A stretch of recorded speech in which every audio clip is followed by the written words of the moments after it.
Well, hello everyone. Welcome to a brand new episode of the Transfer Talk podcast. Hope you're keeping well and have had a lovely few days. Thanks for joining us once again. Delighted to welcome our two special guests to the show today. We have Sky Sports News' very own Michael Bridge back on Transfer Talk. Nice to see you, buddy. You too, mate. I don't think we've done one of these together before. Back in the day, many years ago, when we were cartoons. Yeah, when my hair was black and your hair was short. Maybe I don't know what I'm saying. My hair's never been, but it's been grey since. I've always done you in a good way, yeah. Yeah, I've always had grey hair. Yeah, that's because I support a team that play in black and white, and which will explain. Mix the two together. What do you get? Grey. How are you, mate? Nice to see you. Sam Tighe from ESPN back on the show once again. Lovely to see you, mate. You all right? Always here. The show's real constant. It is. From this chair. Yes. I walked in this morning and we said, it's good to see you know which chair you need to sit in. I was like, my name's on this chair, my friend. Yeah, some say that in 100 years' time in this studio, someone will walk past the studio, look in, and there'll be a mirage of you in that chair. The hologram era, yeah. Hologram. Still doing transfer news. Great to see you both, guys. It's a bit emotional for me, not for the reasons you're thinking. You think I'm going to say because like every single Newcastle player wants to leave. It's not that. This is probably the last one for a while because I'm actually... I'm going on holiday next week. Oh. I'm flying out to the US of A. Nice. Land in the US of A in time for the semi-finals, which would be potentially England versus either Argentina or Switzerland. And then they're in New York for the final. So I'm not on Transfer Talk, which is, obviously I'm devastated about that, but landing just before the semi-finals. So I'm praying that England beat Norway on Saturday, and then I'll be there watching the final two games in America, which would be great. Don't have any tickets, not yet, but just got to try and find a way. But you been enjoying the World Cup, Bridgie? Yeah, it's been a World Cup like no other. I've got a 6-year-old, and bless him, you have to tell him the results, but it's nice to watch the highlights sometimes, not knowing the score. But yeah, it's been great. It's an interesting World Cup, as we always expected it to be, given the venue, but it feels like it's been going on for a long time, doesn't it? But obviously it is a longer format. Yeah. But it's usually done by now, I think. Yeah, exactly. But it's funny. I'm busier now than during the football season. Yeah. Because we obviously got our World Cup breakfast show and, of course, transfers. It's busier now than it is usually during the season. Yeah, it's funny, isn't it? Everyone always says to you when you do this job, say, you got a quiet time coming up. You've got a quiet time coming up. Yeah. And you go, no, it's going to be more busy than before. Yeah. How about you, Sam? I mean, we enjoyed the Mexico game, didn't we? Oh, iconic stuff. Yeah, absolutely. I saw all of the post-match reactions labelling it, England's best performance on away soil since ever, basically, the best performance since 1966. Yeah. I can't possibly comment on what happened in full in 1966. I haven't seen the full 90. I don't think anyone has, but I agree. It was the best. It was brilliant. It had absolutely everything. So, look, unfortunately, all three host nations are now out, and I think that generally sucks a bit of the wind out of a tournament because a host nation energy, when the host is doing well, it goes a long way towards making it a great vibe. So now that's gone, it really does feel like it is now straight business, right? The last 8 teams, there's some amazing matchups for the quarterfinals and beyond. So the mood of the World Cup shifts ever so slightly from this is a big party to, okay, seriously, who's going to win this tournament? Yeah, that's where we are now. We think USA are out, but I wouldn't be surprised to turn up at the final and they're somehow playing. Just the odd phone call here and there. Right, let's get into Manchester United because that's where we're going to start. Lots going on there. You know what? There always seems to be a position that dominates transfer windows. I mean, last summer it was definitely strikers, without doubt. But in the moment, it's central midfielders. There's no doubt about that. And Manchester United have made their next move, Andrey Santos, £50 million from Chelsea. Sam, I remember you saying you're a big fan of Santos. Anything changed since you've watched him play for Chelsea, or do you think this is a good bit of business for Manchester United? No, nothing's changed. I mean, I don't think he's been given the opportunity to genuinely star for Chelsea. He's not a member of the typical starting 11, but he played 2,500 minutes last season for Chelsea across various appearances and tournaments, and I think in that time showed everyone that he's at least partially Premier League proven, which is obviously one of those big ticks that Premier League clubs are looking for right now.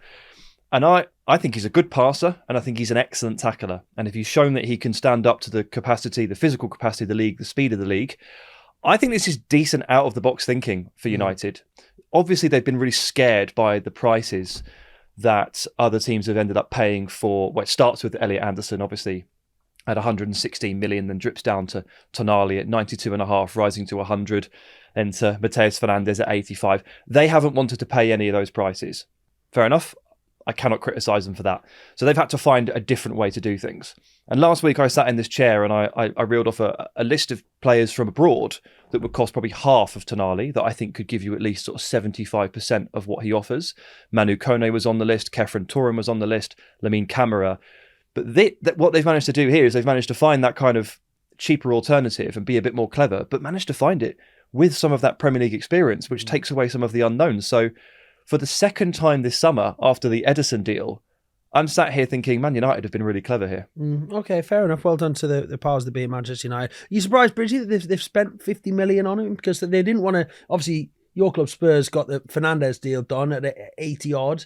They didn't want to spend that, but they've gone to 50 for this lad, for Santos. Any surprise? Well, we haven't seen an awful lot of him yet at Chelsea. I saw him score against Tottenham and I hastily left soon Anyone after. you didn't see score? I just heard the crowd and I was like, that's me done. Look, they need to get going. The Champions League is going to be half a season, it's a real slog. It's a campaign. They need more, but they need quality as well. And I think they did that with the forwards last season. Whether it's going to be Santos and Ederson and that's it, we'll wait and see. I still believe they might need a little bit more in there. So we'll wait and see. But I'm very intrigued by this signing.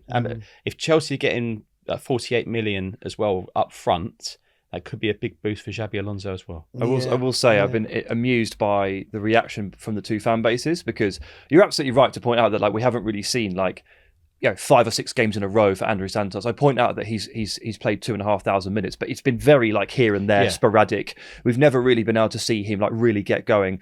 What I have seen from him has been impressive, but never has he played 10 games in a row and shown us that he can do that consistently. So you've got Man United fans here who are going, okay. We're spending 48 million on Andrey Santos. I think he's a good player, but I'm not sure how to feel about it. And then you've got quite a lot of the Chelsea fans that I've seen going, wait, what? This is either too little money, or we shouldn't be letting him go. So you've got both fan bases here reacting in a certain way, and I found it quite amusing. Somewhere in the middle of that suggests that United are probably getting quite a good deal. It's just that it hasn't necessarily, he's not a player that has leapt to the fore just yet.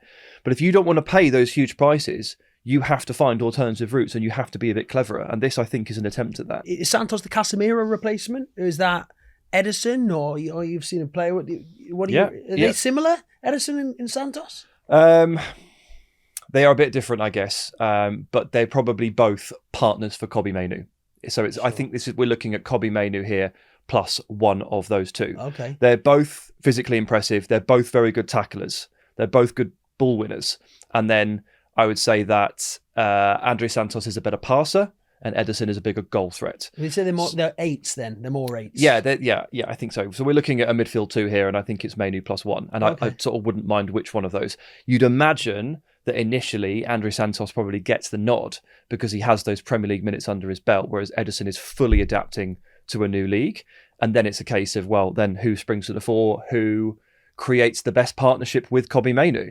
And yeah, I guess we'll see how that battle goes. I agree that there is still room for another signing here, because they were so woefully short in this position even before Casemiro left and Manuel Ugarte got injured at the World Cup. Yeah. So now they're still on 3 senior players for central midfield, which is not enough players for a European campaign. No. Has buying these 2 players for roughly £85 million allowed enough room to go a bit bigger for another central midfielder? That is the question I want to see answered. We cannot underestimate European football. You cannot underestimate it with the new format, especially with the Champions League and Europa League. Wednesday, Saturday, Tuesday, Thursday, Sunday. It is a slog, and it's game management, team management, and well done Manchester United. They did brilliant last season, but it was clear that no Europe really did help them. And it intrigues me this season with all the clubs in Europe and the ones not in Europe, like the likes of Spurs, Newcastle, Chelsea, and the ones that are in it. So, yeah, I do believe United need more. And if it's going to be one of Santos or Ederson alongside Mainoo, playing in behind Bruno Fernandes, is that an impressive midfield lineup for you? One that can cause major damage? Or do you still think that they're one senior player short in there? I mean, I don't think it's a midfield that can hold a candle really to the top teams in this league. I don't think it competes with what Manchester City can field, and I don't think it competes with what Arsenal can field. But, you know, we are all very aware that United have been quite far away from that mark for quite a long time. And regardless of the progress they made this calendar year since Michael Carrick has come in, Bridges right to point out that was done on a 1 game a week basis, and things get even tougher now. So, yeah, there's more work to be done. But when you're facing a scenario where you literally need like 3 central midfielders in one window, it is difficult to come around to the idea of spending 85 million on one, because you might not have enough budget left for the rest of them.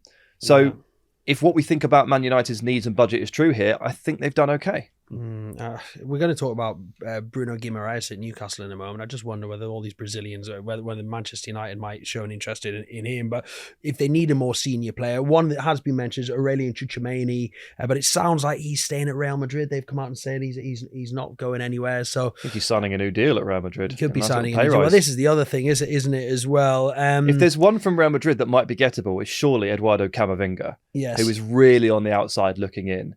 And I don't know how much he's going to cost per week, because the wages probably will be pretty hefty.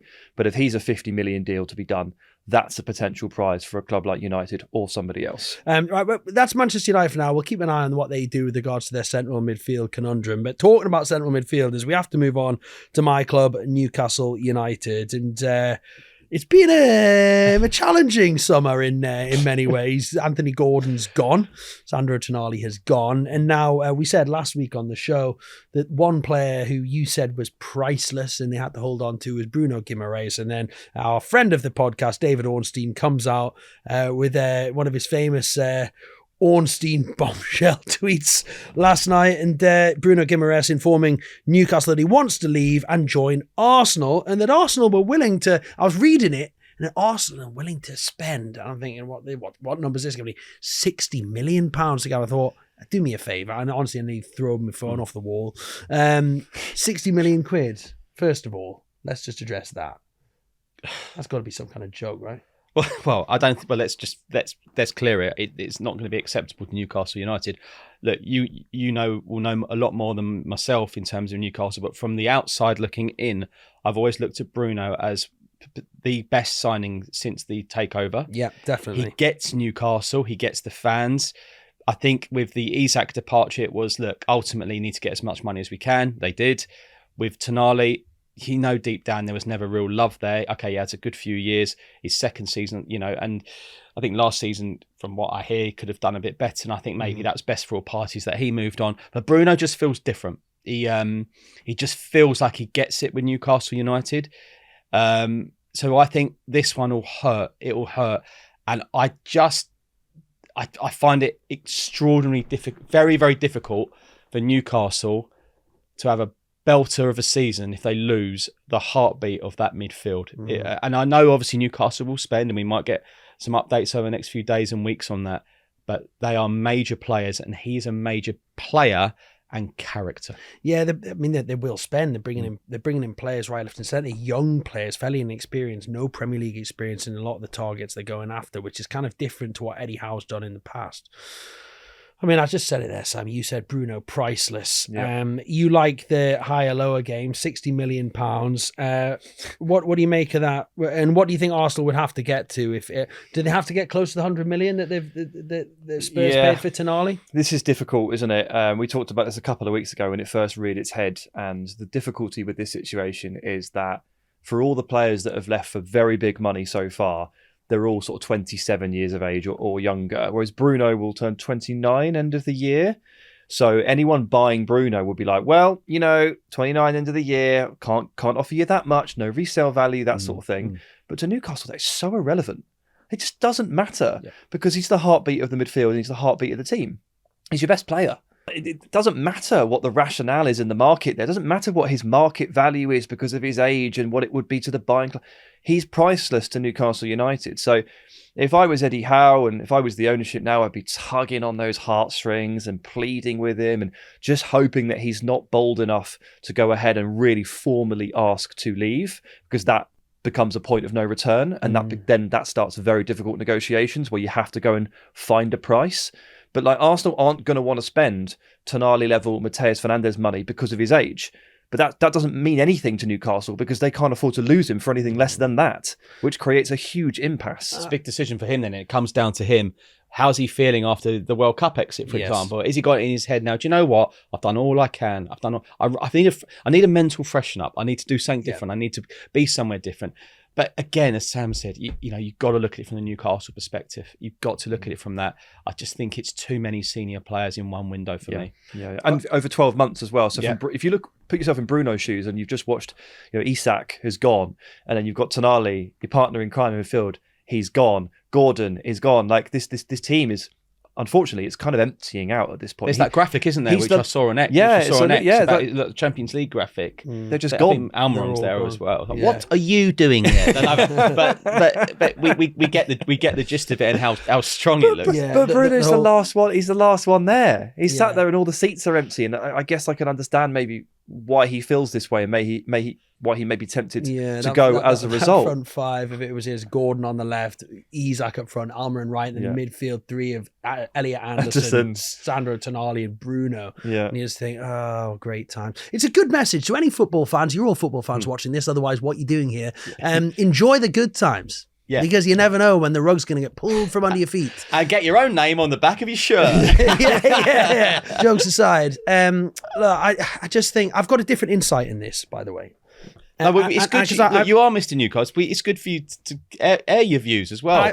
Modern world. I've been sitting thinking about this. Okay, ahead of the summit at Matford Hall, when Eddie Howe was under huge pressure, and I think Newcastle were playing Brighton on the Saturday, if I'm not mistaken. They had this big summit on the Thursday, and Yasser Al-Rumayyan flew in from Saudi Arabia. Board members were there, David Hopkinson, Ross Wilson. They had this big meeting. Which way are we going to go? I was told that some pretty outlandish plans were made in that summit. This is bearing in mind a team that at that point we're in the relegation battle. We were in the relegation battle, right? At this period. I just wonder whether this is all part of the plan. They've gone, you know what?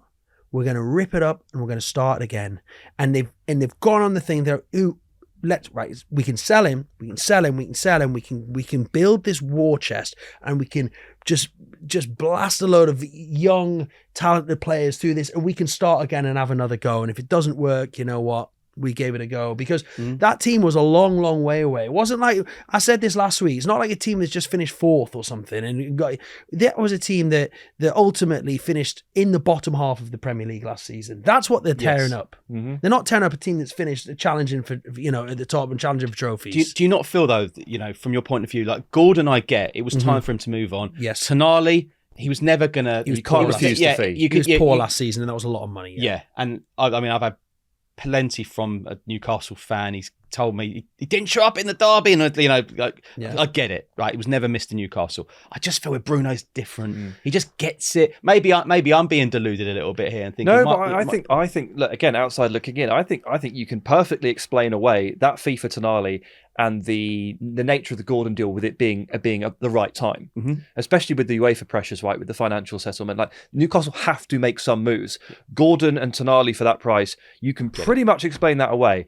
Bruno is different. Yes. Like, they can't have to make even more. Like, it can't be that they need to make £250 million in one summer. That cannot be possible, right? You've got much more flexibility than that, at least for the time being. I don't think Newcastle are in a situation where they have to sell Bruno Guimaraes, as much as Arsenal fans would probably like to believe that. The beauty would be he comes out and says, "Do you know what, Newcastle fans? I love you. Blah blah blah. I'm going to stay."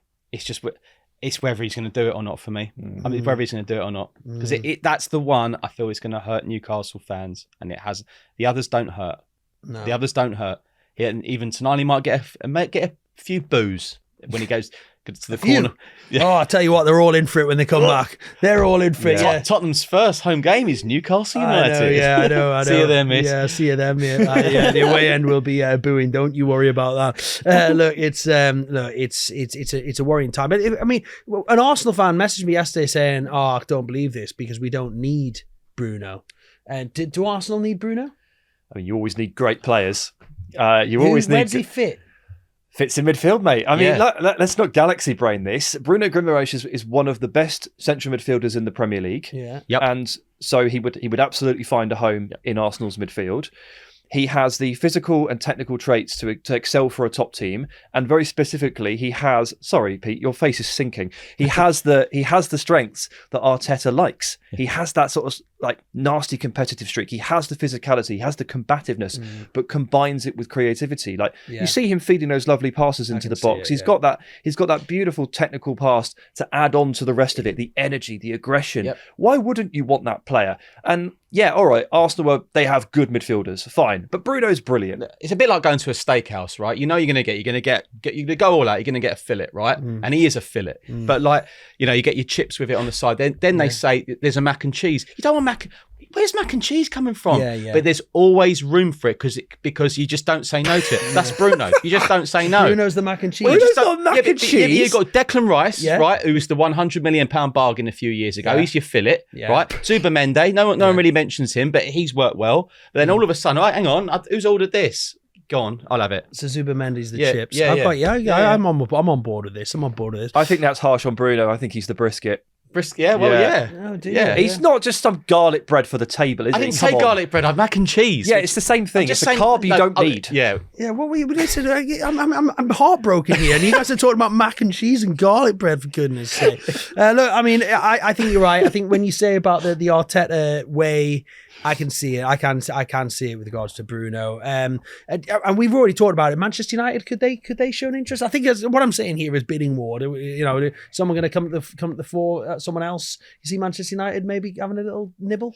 Look, it depends how much money they've got left for the positions they have to cover, and I can't speak to that. But if Newcastle did reluctantly get to the point where they said, okay, 65, 70 million for Bruno, I would plunge. If I was Arsenal, I'd go for it. If I was Man United, I would plunge for that if you can. Yeah. I don't care that he's going to turn 29 at the end of the year. I don't care that there's no resale value. I know the modern market dictates that you shouldn't do that, but for certain players, I think it's okay. Bruno's good enough for that. And let's look at some of the replacements that may be coming in for Newcastle United then, shall we? Before I slump even further down into this beautiful chair that I'm sitting in. Sky Germany are reporting £51 million deal's been struck for Johan Manzamabi from Freiburg, a player who's caught the eye for Switzerland at the World Cup. He's carrying a little knee injury at the moment, actually, which is only going to keep him out a couple of weeks. But Manzamabi in? Yeah. Good replacement? He's not a direct replacement for Bruno. Tonali? No. I mean, I consider Manzamabi a winger or an attacking midfielder. Okay. So I think this is, again, replenishing the forward line. Okay, so he's more of an attacker than a sort of direct. Yeah, absolutely. He's someone that you can pass the ball to, and he'll just start dribbling and carrying the ball and drifting across the pitch.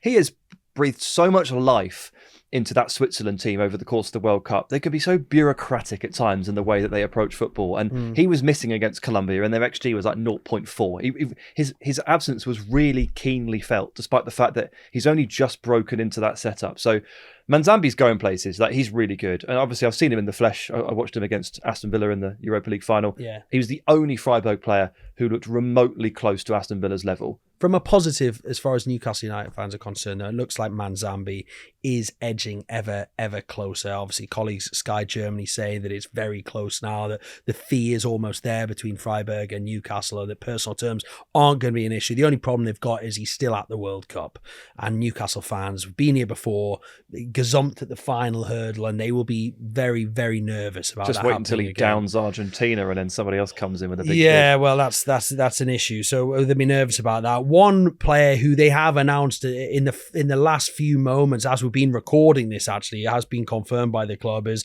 Sean Steer from Ajax, very young, 18 years old, £20 million with an additional £3 million in add-ons.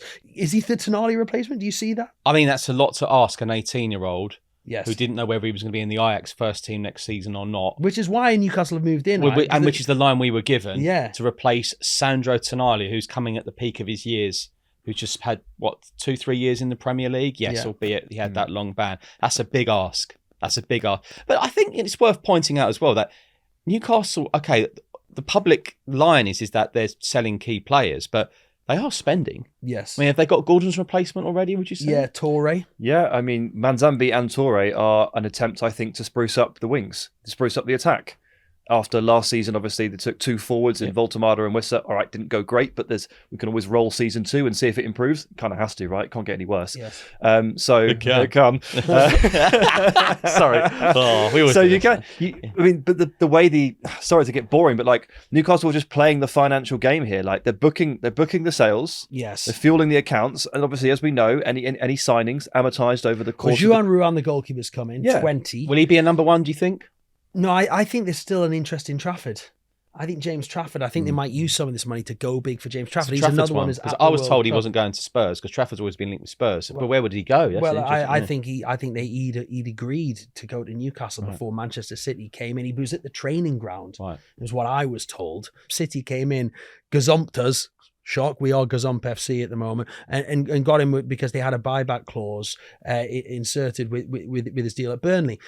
He's then been replaced as number 1. So I think that a lot of the legwork's already happened there. He's been sold the project by Eddie Howe, so I wouldn't be surprised if that happens. But if you've then got 2 new goalkeepers in Trafford, in Juan Ruan, who's only 20, you've got Torres coming as a left winger, Manzambi's young, obviously Steers 18 years old, and I can see the project. Yeah. I think Newcastle fans, to be honest with you, you would think from the outsider's point of view, everyone's thinking, oh, Newcastle fans, devastated for them. Yes, there is a bit of a shock. It's tough, but if they do bring in a load of young players and somehow it works next season, then Newcastle fans will buy it. And also, Johan Wissa, if he has an injury-free season, it's clearly not worked at the moment. I'm saying at the moment because he's still there. Well, Alanga looked good in the World Cup as well. Who was that? Newcastle needs to start playing Premier League games in the USA. Yeah, I mean, Alanga was unbelievable. So Wissa looked unbelievable. Modern in Miami. Yeah. Game 39, are we? yeah, goodness me. So, hey, fingers crossed with Newcastle. If we see the Alanga we've just seen in the USA, if we see the Wissa we've just seen in the USA, we did see the Voltemada, unfortunately, that Newcastle had. I think in the brief he came on for about 5 minutes, missed a pen. But so he's another one who's going to have to be nurtured back into the squad. Bruno himself's going to be, lower than a snake's belly after sort of missing the penalty for Brazil. So there's a lot to happen in Newcastle. I think as long as they bring in enough new players, the fans will get behind it. The stadium's going to be packed. The first game of the season is against Liverpool. It's going to be packed to the rafters. It's the Sunday. It's live on Sky. And I just think, you know what? Yeah, there you go. But I just think, it'll be packed to the rafters. And if these young players, imagine if they all gel, and it's like, it will be incredible. It'll be exciting. We shall see. Look. There you go. Talk yourself round. I'm feeling buzzing now. I'm buzzing. Well done, mate. Look, I mean, we said right at the start about centre midfielders being the key to this window. Last summer, it was all about strikers. We saw that Isak break the record for a Premier League move, and we saw the likes of Tighe, Sesko, Liam Delap earlier on, João Pedro. It was all about strikers. Are there many strikers available this window? Because I actually think Newcastle need another one. Oh God, I really do. Well, they do. They've got Wissa and Voltemada. Osula was the best. It was the number 1 choice last year, and that went from me understanding that they didn't think he was good enough, but he was getting picked ahead of Voltemada and Wissa. Are there many strikers available? Oh, I mean, not really. There's never any strikers available, Pete. It's the hardest position to recruit in. Has been mentioned a bit. Yeah. I mean, he is available, yeah. But he's been available for 2 years. Juventus have been desperate to shift him because of his astronomical wages.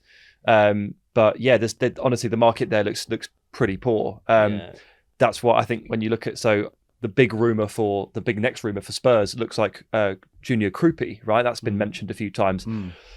Price being floated at £80 million in the rumours, and for once I'm kind of like, okay, because that is a genuinely very scarce market. Forwards cost loads of money and he's a real talent. So yeah, unfortunately, if you're looking to purchase a striker of noted quality, I think you're either paying 200 grand a week for a Dusan Vlahovic, or you're putting 80 million on the table for someone like Kroupi. Well, if you're bringing up Kroupi, the latest I heard Kroupi was literally, are Tottenham interested? And the answer back I got from a source was, who isn't interested in him? Yeah, exactly. He's that highly regarded.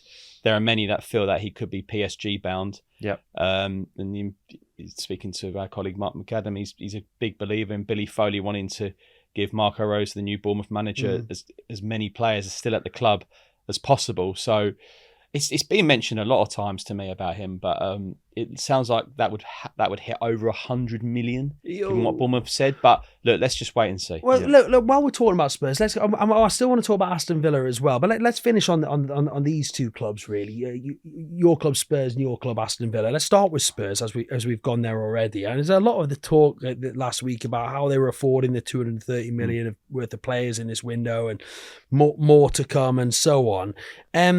How are they doing it, Bridgie? Ange Postecoglou once said, Spurs does very strange things to people, and I think it's happening again. You know, that like they're spending within their means. We can have another episode on what's right and wrong on the current financial rules, but I think Tottenham were criticised before in the past for not spending enough. You know, and you know there was a summer where Tottenham had 2 windows where they didn't sign anyone. You know, and it was very, very frustrating for Pochettino.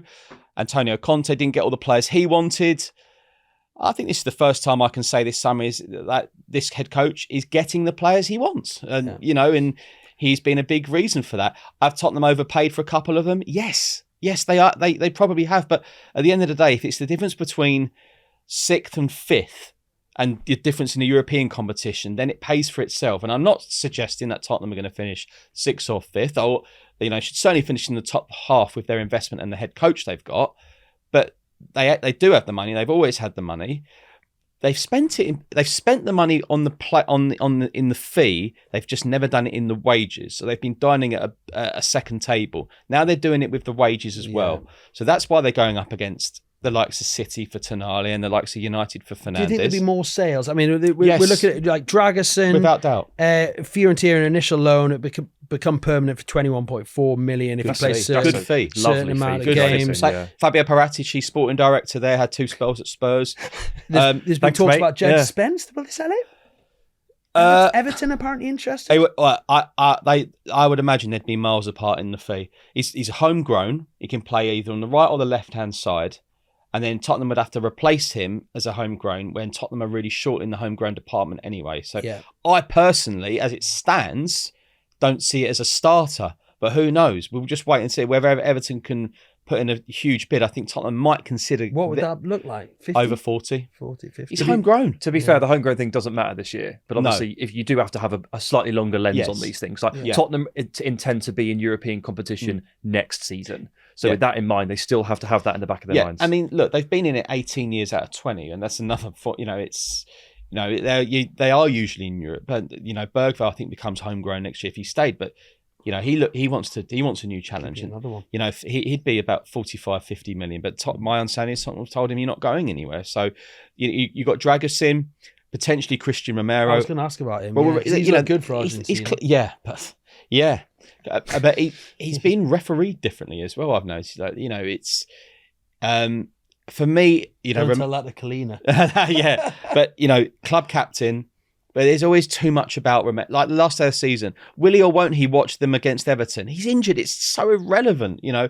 But there's no doubting he's so good. But it's just there's too much. You know, there's a red there or there's an injury there, and they've signed Van Hecke, Senesi, Van der Ven's there. I think it got to a stage now where Spurs will definitely listen to offers. It's whether they get them. Richarlison is another one. Yeah. Manor Solomon is another one they listen to offers for. Basuma's gone.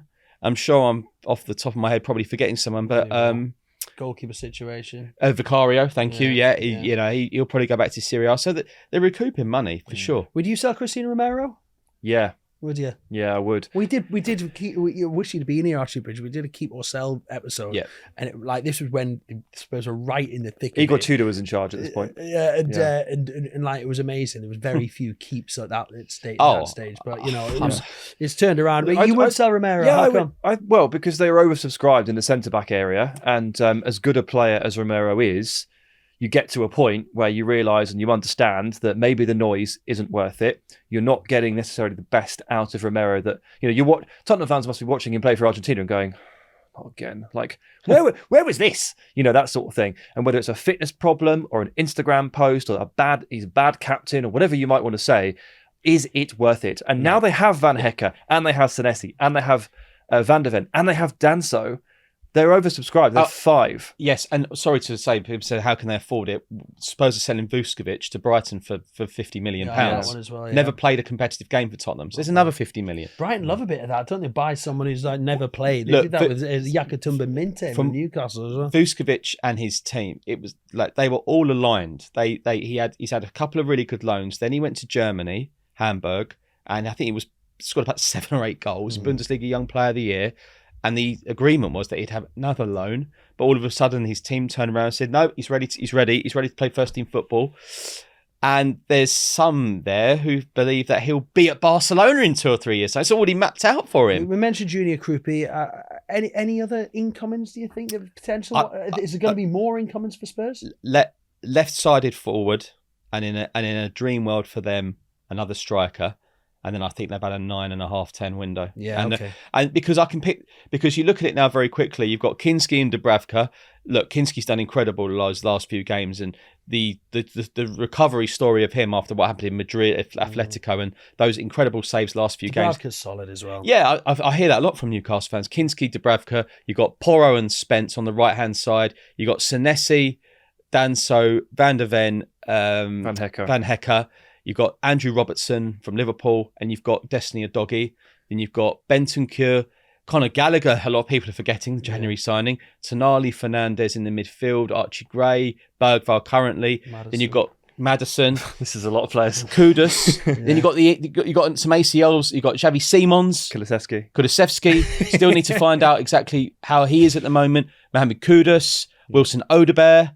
There are a lot of players. Richarlison, Solanke. So that's a big squad, but there's a few players who you won't see till Christmas. One Xavi Simons, one Wilson Odobert. Yeah, okay. So it could be potentially still more. Out of breath now. Yeah, well, I'm not surprised. Well, that's exhausting. I'm surprised. I thought, cheers, mate, and we've got no players left. Well, but a lot of them are going to start the season still injured. I mean, ACLs are horror injuries. I mean, as well as Xavi Simons is doing in his recovery, he's still got that injury and. Yeah. Let's move swiftly from a club that's spending money freely and enjoying themselves to your team, Aston Villa, who aren't. And an ACL for Belgium's Amadou Onana, which is a real blow. The World Cup. Yeah, what a start to the season that is. Yeah, you're gonna sound even flatter than me. But will Villa go and buy another midfielder? Can they? I don't know if they can. I mean, obviously, everything that Villa do this summer is dictated by the will they, won't they Morgan Rogers situation. We know that Villa are up against it in terms of spending because they're in the UEFA financial settlement. They're well into that. So everything is dictated by whether or not Rodgers goes. Because if Rodgers doesn't go, they basically can't buy anyone. Just like last year, where they didn't end up selling anyone. They thought they were going to lose Emi Martinez. They didn't. So ultimately, they just kind of bought no one and just carried on with the same old crew. I suppose the option is there to do that again. But if you don't make a big sale, if you don't shift on some costs, they're going to be really, really trapped in the market. And the Onana injury, it just makes everything so much more difficult because central midfield, I don't think was an area that Villa were looking to touch this summer, but things have now changed. You have to remember that, right, Onana's basically going to miss the season, right? And the best midfielder Villa have is Boubacar Kamara, who got injured on January the 10th at Tottenham in the FA Cup. Yes. Tore his PCL and hasn't been seen since. Now, he's expected to be fit for pre-season, but he's had 2 serious knee injuries in the space of 3 years, and Onana now has a serious knee injury. There's not enough players here, and even if there are, they're not reliable enough. So, in an ideal world here, I think that Villa will take the money that they've received from the FIFA compensation settlement for Onana's injury, which should be about £6.5 million, and they will use that on a season-long loan for a good player to cover. But I don't know if they can commit any further than that. Right. So, well, unless they sell Emi Martinez. Well, I mean, yeah, Juventus want Martinez, have done for 2 months, don't want to pay the money, keep asking for a lower fee. You know, for Villa, again, it's a numbers game. It's not a case of, we'll let you go, Emi, for a cheaper price because the number has to make sense because of what they're up against in terms of the financial settlement. So if Emi Martinez goes, it's because Villa made the numbers work. But if they can't make the numbers work, Again, they'll just call it down on the recruitment and just keep Emi Martinez because he's a fantastic player. I mean, listen, it's tough for Villa fans and Newcastle fans at the moment because you just want your team to be able to compete with not only on the pitch but off the pitch as well, and it's just seemingly impossible for clubs like that at the moment. And just talking of Juventus, one interesting one that caught my eye: John Stones. Nice. Apparently, Juventus. Yeah, I mean, I'm sure in Italy, like centre backs play till they're about 103. So, I mean, Stones could just keep going. That video, that England video, I think it's on. Hang on. You mean the... Yeah, the shoulder. I think it's on about like 60 million views now, isn't it? Because I've watched it 40 million times. Right? It's so good. Isn't it brilliant? It's so good. It's great. Vibes are off the charts. I think it's the coronation of Tuchel as England. Yeah, there wasn't I agree. Everyone's seen that. He didn't have that. I don't know. I've always loved interviewing him, but I didn't feel there was that bond with fans and manager. Now I see it. It's there. Yeah. On Stones though, I feel like Stones could. Look, I think he's struggled perhaps physically in the last couple of years with the Premier League. He's a fantastic footballer, but maybe he can't quite hack the speed and the physicality any longer. Perfect move for him on a week-to-week basis. This summer I've been kind of pushing the idea of maybe him going to PSG and just playing like some kind of random roaming role, because Luis Enrique keeps talking about how he wants 10 outfielders who can play in all 10 positions. Yeah. And John Stones can play in about 7. Yeah. So why not pick John Stones up, and that's less taxing, right? So He could play Ligue 1 football, he could play 60 minutes or whatever, be a part of a really successful team in a way less taxing fashion, and fulfill this dream of playing every position at the same time. So Juventus is a similar scenario where you could just feel like that being a really good step for him. Yeah, before we move on from Villa, very quickly, Morgan Rogers, you've mentioned him a couple of times. They can't do anything unless they sell him. Do you see, transfer deadline day, September, do you see Morgan Rogers still as an Aston Villa player, or do you think they cash in? Well, I think they'll cash in. Yeah. I think they have to. I don't know, to be clear. I don't know. But just working off what can realistically happen for Villa to move forward here and refresh the squad in a less aggressive way than Newcastle are being forced to do. But let's be clear, this Aston Villa squad is due a refresh. It's due a makeover in attack. Now it needs a new centre midfielder. It already needed to sort itself out in goal, probably at centre-back as well. There's only one realistic way of doing this under UEFA's rules, and that's a big sale. So I think, I mean, look, that's not me saying he can go for whatever price. Villa need to be careful here. I don't think he can go for less than 110. It's just impossible. It's just not valuable. Yeah. Keep in mind they lose 20% to Middlesbrough. Oh yeah, right. So you can't really go for any less. But I think in order to make the moves that Villa need to make across the squad to refresh this team, I see only one way of doing it. I agree with Sam. I predict that, and I also predict you reading out on the pre-opening day of the season press conferences, Unai Emery launches an astonishing rant. Yes. Yeah. I'd imagine there's going to be a frustration if he is to lose a key player. Yeah. Because you know how ultra ambitious he is. Yeah. You'll get a really long rant on X from the head of football at Villa, Damien Vidagani. He likes to talk. Yeah. He likes to vent some frustrations, especially with UEFA. He's always talking about how Villa have done the best they possibly can within the regulations. So if Rodgers goes, you'll get a long post from Vidagani explaining what happened. Yeah, I don't mind it when the powers that be. I like it. I get the frustration from the clubs, but I don't get. Tottenham are the wrong target. I'm telling you right now, they are the wrong target. I'll leave it there. Let's not go there. Michael Bridge Sky. Right, let's just rattle on through any other business, because I'm keeping an eye on a clock here. So we spoke about the deal when it was agreed almost 18 months ago. Chelsea have now announced the signing of Giovanni Kenda from Sporting Lisbon. Good player? Yeah, good player. Yeah, looks wing-backy, Straight into the first team? How did he get on at Strasbourg? Maybe not straight in. I don't know. We'll see. But he's really exciting. He's super fast and super agile, like really quick turns and things like that. So he played as a wing back most effectively for Sporting under Ruben Amorim. So again, another clue as to maybe where Chelsea are heading here. But really exciting. As we speak, Callum Wilson is at Brentford. He got in there very early this morning, I'm led to believe, by my very strong sources. And he's going to sign a deal with Brentford.